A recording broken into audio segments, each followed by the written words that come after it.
Hi hello friends, എല്ലാ കൂട്ടുകാർക്കും ഈ പുഴയും കടന്ന റിവ്യൂയിലേക്ക് സ്വാഗതം. അങ്ങനെ നമ്മുടെ ജയബാലനും ഭാര്യ പ്രവീണയും കൂടി അവിടെ ഇരിക്കാൻ നിൽക്കുമ്പോൾ ശാരദയുടെ കയ്യിലെ ചൂല് കാണുന്നുണ്ട്. അങ്ങനെ ശാരദ എന്നും പറഞ്ഞിട്ട് പുറത്തേക്ക് ഇറങ്ങിയെന്ന് തല കൊണ്ട് ഇങ്ങനെ കാണിക്കുകയാണ്. അപ്പോൾ ആ സമയത്ത് ജയബാലൻ അവിടെ നിന്നും പതുക്കെ ഒരു വളിച്ച ചിരിയോട് കൂടി എഴുന്നേറ്റിട്ട് പറയുന്നുണ്ട്, അതെ, ഞങ്ങൾ ഇവിടെ അടുത്ത് വരെയും വന്നതാണ്, അതുകൊണ്ട് ഇവിടെ വെറുതെ ഒന്ന് കയറിയെന്നുള്ളൂ, പ്രത്യേകിച്ച് കാര്യമൊന്നുമില്ല എന്ന് പറഞ്ഞിട്ട് പെട്ടെന്ന് തന്നെ അവിടെ നിന്ന് സ്ഥലം കാലിയാക്കാൻ നോക്കുകയാണ്.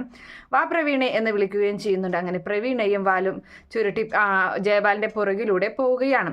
അപ്പോൾ ആ സമയത്ത് രാധമ്മ പറയുന്നുണ്ട് ശാരദയോട്, അതെ നീ ചൂലെടുത്തപ്പോൾ ഞാൻ പേടിച്ചു പോയി, നീ അടിച്ചെങ്കിലോ എന്ന് വിചാരിച്ചു, ഒരിത്തിരി നേരം വൈകിയിരുന്നെങ്കിൽ ഞാൻ അടിച്ചേനെ അമ്മേ എന്ന് പറയുകയും ചെയ്യുന്നുണ്ട്. എൻ്റെ മോളെ കാണാത്തതിലുള്ള വേവലാതിയിലാണ് ഞാൻ നിൽക്കുന്നത്, നമ്മുടെ സങ്കടം കണ്ട് അവർ സന്തോഷിക്കാൻ വേണ്ടി വന്നതാണ് അമ്മേ എന്നിങ്ങനെ പറയുകയും ചെയ്യുകയാണ്. അപ്പം ജയബാലൻ പുറത്തേക്ക് കടന്നിട്ട് പറയുന്നുണ്ട്, അതെ പ്രവീണെ, അവർ നമ്മളെ അടിക്കൊന്നുമില്ല, പിന്നെ അടിച്ചങ്ങ് നോക്കട്ടെ അപ്പോൾ കാണാം എന്ന് പറയുകയാണ്. അപ്പോഴാണ് അവർ കാറിൽ കയറി നിൽക്കുന്ന സമയത്ത് പ്രവീണ പറയുന്നുണ്ട്, ഏട്ടനല്ലേ പറഞ്ഞത് അവർക്ക് ബുദ്ധിയില്ല, അവരൊക്കെ വളച്ചെടുക്കാൻ പെട്ടെന്ന് പറ്റുമെന്നൊക്കെ, അത് ഇപ്പം ഇങ്ങനെ അവർക്ക് സമനില തെറ്റിയിരിക്കുന്ന കാര്യം എനിക്കറിയോ എന്നിങ്ങനെ പറയുകയാണ്. അപ്പോൾ കുറച്ച് സ്ത്രീകൾ ആ വഴി പോകുന്നത് ജയബാലൻ കാണുകയാണ്. അപ്പോൾ അവരോട് ഒരു പണിയുണ്ട്, അവിടെ നിന്ന് ചേച്ചി എവിടെ നിന്ന് എന്നൊക്കെ പറഞ്ഞിട്ട് വിളിക്കുകയാണ്. അപ്പം അതാരാ എന്നിങ്ങനെ പറയുന്നുണ്ട്, എല്ലാവരെയും കൂട്ടിക്കോ എന്ന് പറയുകയാണ്. അപ്പോൾ പ്രവീണ ചോദിക്കുന്നുണ്ട്, എന്തിനാ അവരെയൊക്കെ വിളിക്കുന്നത്, നിങ്ങൾക്ക് എന്താന്ന് ചോദിക്കുകയാണ്. അപ്പം ആ കാര്യമുണ്ടടി, നമ്മളോട് ഇപ്പം ചെയ്തതിനുള്ള തിരിച്ചടി അവർക്ക് കൊടുക്കണ്ടേ, അതിന് വേണ്ടിയിട്ടാണെന്ന് പറയുമ്പോൾ ആ സ്ത്രീകളെല്ലാവരും ജയബാലിൻ്റെ അരികിലേക്ക് വരികയാണ്. എന്നിട്ട് പറയുന്നുണ്ട്, അല്ല നിങ്ങളൊക്കെ ഈ അയൽവക്കക്കാരാണെന്ന് പറഞ്ഞിട്ട് എന്താ കാര്യം, ഇവിടെ നടക്കുന്ന കാര്യങ്ങൾ വല്ല നിങ്ങൾ അറിഞ്ഞു എന്ന് ചോദിക്കുകയാണ്. എന്താ ജയബാലൻ സാറേ എന്ന് ചോദിക്കുകയാണ്. അപ്പോൾ നടന്ന കാര്യങ്ങളെല്ലാം തന്നെ പറയുകയാണ്. യമുനയെ കാണാനില്ലതും യമുന ഒരു രാത്രിയും 2 പകലും കഴിഞ്ഞു ആ പെൺകുട്ടി ഇവിടുന്ന് വേലി ചാടി പോയിട്ട് എന്ന് പറയുന്നുണ്ട് ജയബാലൻ. ആണോ സാറേ എന്ന് ചോദിക്കണം. അപ്പോൾ അതെ, അല്ലെങ്കിലും അപ്പോൾ ആ സമയത്ത് നമ്മുടെ ശാരദ അടിച്ചു വാരി അവിടെ എന്തോ കൊണ്ടുവന്നിടാൻ അങ്ങോട്ട് വന്നപ്പോൾ ഈ ഒരു സഭ കാണുന്നുണ്ട് ഇവരിങ്ങനെ സംസാരിക്കുന്നത്. അപ്പോൾ അവളിങ്ങനെ നോക്കിയതിന് ശേഷം അമ്മേ അമ്മേ എന്ന് വിളിക്കുകയാണ്. അപ്പോൾ രാധമ്മ പുറത്തേക്ക് വരും, എന്താടി എന്ന് ചോദിക്കുകയാണ്. ഇത് നോക്കി അവിടെ ആരാ അങ്ങനെ നിൽക്കണേന്ന് എന്ന് പറയുമ്പോൾ ആരാ എനിക്ക് കണ്ണു പിടിക്കുന്നില്ലടി എന്ന് പറയാണ്. അപ്പോൾ ആ സമയത്ത് ജയബാലനും പിന്നെ കുറച്ച് സ്ത്രീകളുമാണ് അവിടെ എന്തോ ഒരു സഭ കൂടുന്നുണ്ട് എന്ന് പറയുകയാണ്. അപ്പോൾ അവിടെ എന്തെങ്കിലും ആയിക്കോട്ടെ, നമ്മുടെ ഗേറ്റിൻ്റെ മുറ്റത്തല്ലേ, നമ്മുടെ സ്ഥലത്തൊന്നല്ലല്ലോ എന്ന് പറയുന്നുണ്ട്. അതെങ്ങനെയാ അമ്മേ എന്ന് പറഞ്ഞിട്ട് ആ ചൂലങ്ങ് താഴെ ഇട്ടിട്ട് നമ്മുടെ ശാരദ പറയാണ്, അതെ, നമ്മുടെ ഗേറ്റിൻ്റെ മുന്നിൽ ഒരു പേപ്പട്ടി വന്ന് കുറച്ച് നിന്ന് കഴിഞ്ഞാൽ അമ്മ ഇതുപോലെ നമ്മുടെ ഗേറ്റിൻ്റെ മുന്നിലല്ലേ എന്ന് പറഞ്ഞു പോകുമോ എന്ന് ചോദിക്കുന്നുണ്ട്. ഇതെന്തായാലും ചോദിച്ചിട്ട് തന്നെ കാര്യം എന്നും പറഞ്ഞിട്ട് രാധമ്മയും ശാരദയും കൂടി ഇടയ്ക്ക് ചെല്ലുകയാണ്. അപ്പോൾ ഈ സ്ത്രീ പറയുന്നുണ്ട്, അതെ, അല്ലെങ്കിൽ ഇപ്പോഴത്തെ പെൺകുട്ടികൾ അങ്ങനെയാണ്, ഓരോന്ന് പറഞ്ഞ് ക്ലാസ് എന്നൊക്കെ പറഞ്ഞിറങ്ങും, ലോഡ്ജിലും ഹോട്ടൽ മുറിയിലൊക്കെ തന്നെയാണ് എന്ന് പറയുന്നത് ശാരദയുടെ മുഖത്ത് നോക്കിയിട്ടാണ്. പെട്ടെന്ന് ആ സ്ത്രീ അവിടെ ആ സംസാരം നിർത്തുകയാണ്. അപ്പം ജയബാലൻ ഒന്ന് പുച്ഛത്തോടുള്ള ചിരിച്ചിട്ട്, നിർത്തണ്ട ചേച്ചി, നമ്മൾ ഇവിടെ നിൽക്കുന്നത് ഇത് പഞ്ചായത്ത് റോട്ടിലാണ് നിൽക്കുന്നത്, ചേച്ചി ആരെയും പേടിക്കേണ്ട, സംസാരിച്ചോ എന്ന് പറയുന്നുണ്ട്. എന്താ നിങ്ങളെല്ലാവരും ഇവിടെ എന്ന് ചോദിക്കുകയാണ്. അല്ല, നിങ്ങളുടെ മകളെ കാണാനില്ല എന്ന് ജയബാലൻ സാറ് പറഞ്ഞു എന്ന് പറയുന്നുണ്ട്. അപ്പോൾ ആ സമയത്ത് എൻ്റെ മകളെ ഒന്നും കാണാതായിട്ടില്ല, എൻ്റെ മക്കളൊക്കെ എൻ്റെ കൂടെ തന്നെയുണ്ട് എന്ന് പറഞ്ഞ് അങ്ങനെ നിൽക്കുന്ന സമയം തന്നെയാണ് അവർ ആ ജീപ്പ് വന്ന് നിൽക്കുന്നത്, നമ്മുടെ നിവിൻ്റെ ജീപ്പ്. അപ്പോൾ അതിൽ നിന്ന് ആദ്യം നിവിനാണ് ഇറങ്ങിയിരുന്നത്. അപ്പോൾ ശാരദ മനസ്സിൽ കരുതുന്നുണ്ട്, ഇവൻ എന്തിനാ ഈ സമയത്ത് ഇവിടേക്ക് വരുന്നത്, നാട്ടുകാരെ കൊണ്ട് പറയിപ്പിക്കാനായിട്ട് എന്നിങ്ങനെ മനസ്സിൽ കരുതുമ്പോൾ തന്നെ കാവേരിയും ഗംഗയും ഇറങ്ങുകയാണ്. അപ്പോൾ അവരവിടെ നിന്ന് ഇറങ്ങിയിട്ട് പിന്നീട് പിടിച്ചിറക്കുന്നത് നമ്മുടെ യമുനയാണ്. യമുന അപ്പോൾ ഷാളൊക്കെ ഇങ്ങനെ പുതച്ചിങ്ങനെ വരികയാണ്. ഇതല്ലേ നിങ്ങളെ കാണാതായി പോയ മകളെന്ന് പറഞ്ഞത്, ഇപ്പോൾ നിങ്ങളുടെ കൂടെ ഉണ്ടെന്ന് പറഞ്ഞതാണ് ഈ കൊണ്ടുവരുന്നതെന്ന് അവിടെയുള്ളൊരു സ്ത്രീ ചോദിക്കുകയാണ്. അപ്പോൾ ഇതൊക്കെ കേട്ട് ആസ്വദിച്ച് അങ്ങ് നിൽക്കുകയാണ് പ്രവീണയും അതുപോലെ ജയപാലനും കൂടിയിട്ട്.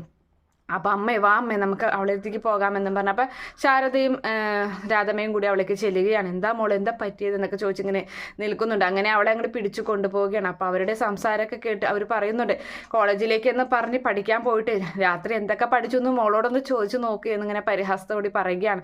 അപ്പോൾ കാവേരി യമുനയോട് പറയുന്നുണ്ട്, അവരുടെ സംസാരം ഒന്ന് മോള് കേൾക്കണ്ട, മോള് ഞങ്ങളുടെ കൂടെ ഇങ്ങോട്ട് പോന്നാൽ മതി എന്ന് പറഞ്ഞ് അങ്ങനെ പിടിച്ചുകൊണ്ട് പോവുകയാണ്. അപ്പോൾ ആ സമയം ജയബാലൻ പറയുന്നുണ്ട്, അല്ല നിങ്ങളങ്ങ് പോയാൽ എങ്ങനെ ശരിയാവും, എൻ്റെ മകൻ്റെ കാര്യം കൂടി പറ, എൻ്റെ മോൻ എന്ത് ചെയ്യുന്നു ചോദിക്കുന്നുണ്ട്.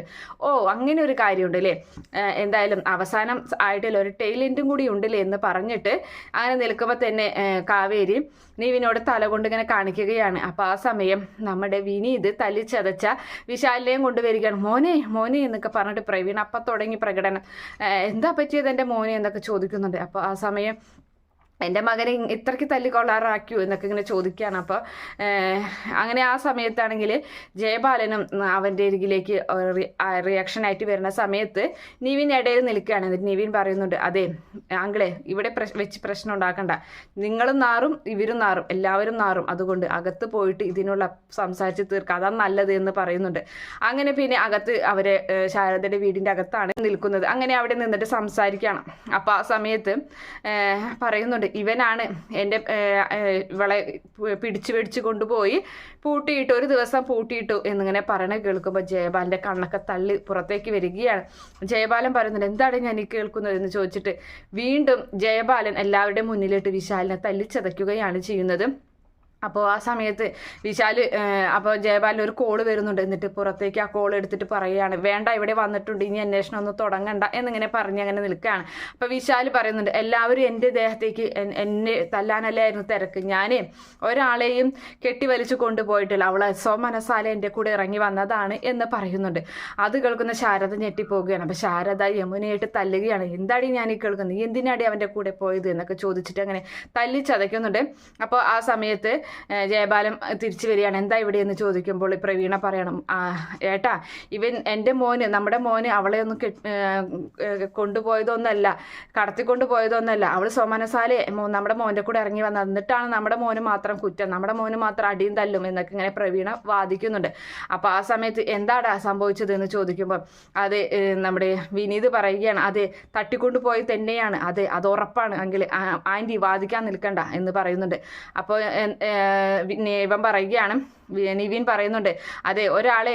അപ്പോൾ ജയബാലൻ ചോദിക്കുന്നുണ്ട്, ഇവളെ എങ്ങനെ കൊണ്ടുപോയത്, കണ്ണൊക്കെ കെട്ടി വായിലെ തുണിയൊക്കെ തിരികി അങ്ങനെയാണോ ഇവളെ കൊണ്ടുപോയത്, കൈകാലുകളൊക്കെ കെട്ടിയിട്ട്, അങ്ങനെയാണെങ്കിലല്ലേ തട്ടിക്കൊണ്ട് പോവാന്ന് പറയുന്നുണ്ട്.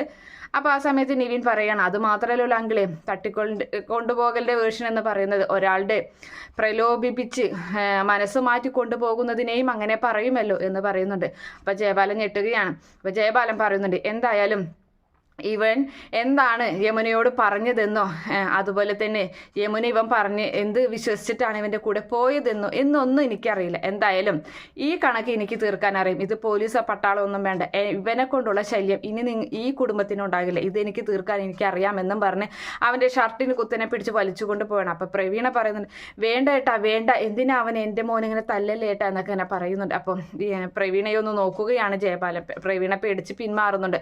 അങ്ങനെ അതിന് ശേഷം പിടിച്ചു വലിച്ചു കൊണ്ടുപോകുന്നത് സ്വന്തം വീട്ടിലോട്ടാണ്. അപ്പോൾ അവിടെ രാജേശ്വരി ഉണ്ട്. അപ്പോൾ രാജേശ്വരിയുടെ മുന്നിലേക്ക് ജയബാലൻ അവിടെ ഇട്ടിട്ടും വിശാലിനെ തല്ലുകയാണ്. എന്നിട്ട് ജയബാലൻ പറയുന്നുണ്ട്, അതെ നീ അറിഞ്ഞൂടി ആ പെണ്ണിനെ ഇവൻ തട്ടിക്കൊണ്ടു പോയെന്ന്, എന്ത് കാര്യത്തിനാണ് ഇവൻ അങ്ങനെയൊക്കെ ചെയ്യുന്നത്, എനിക്ക് ഒരുപാട് സ്വത്തുക്കളുണ്ട്, ഒരുപാട് പൈസയുണ്ട്, സ്വാധീനമുണ്ട്, പക്ഷേ ഈ പെണ്ണ് കേസിലൊക്കെ പെട്ടുകഴിഞ്ഞാലുണ്ടല്ലോ കിട്ടാനൊക്കെ ഉള്ളിൽ കിടക്കേണ്ടി വരും, ജാമ്യം പോലും കിട്ടില്ല, എൻ്റെ സ്വത്തുക്കൾ ഈ പുഷ്പവാടിയിൽ മുഴുവൻ മണ്ണ് അതിനനുസരിച്ച് ഗോൾഡ് സ്വർണം കൊടുത്താൽ പോലും നിന്നെ ഇറക്കാൻ പറ്റില്ല, അത് നീ മനസ്സിലാക്കിയോ, ഞാനാണെങ്കിൽ കൊള്ളരുതാത്തവനാണ്, ശരിയാണ് ഒരുപാട് ഞാൻ തട്ടിച്ചും വെട്ടിച്ചും വാങ്ങിയിട്ടുണ്ട്, പക്ഷേ ഒരിക്കലും ഞാനൊരു പെണ്ണ് കേസിൽ പെട്ടിട്ടില്ലടാ, അതിന് ഞാൻ ഒരിക്കലും അങ്ങനെ ചെയ്യില്ലടാ, മറ്റുള്ളവരെ മുഖത്തെ എങ്ങനെ നോക്കുന്ന വെള്ളം നിനക്ക് നാണക്കിടില്ലടാ എന്നൊക്കെ ഇങ്ങനെ ചോദിച്ച് വഴക്ക് പറയുന്ന സമയത്ത് വിശാൽ പറയുന്നുണ്ട്, നിർത്ത് വെച്ചാ എൻ്റെ മാത്രം തെറ്റല്ല, ഞാനിങ്ങനെ ചെയ്യാൻ കാരണം എന്താണ് നിങ്ങൾ എന്താ ചോദിക്കാത്തത്, അതെന്താ കാരണം വെച്ചാലുണ്ടല്ലോ, അച്ഛനെ ആ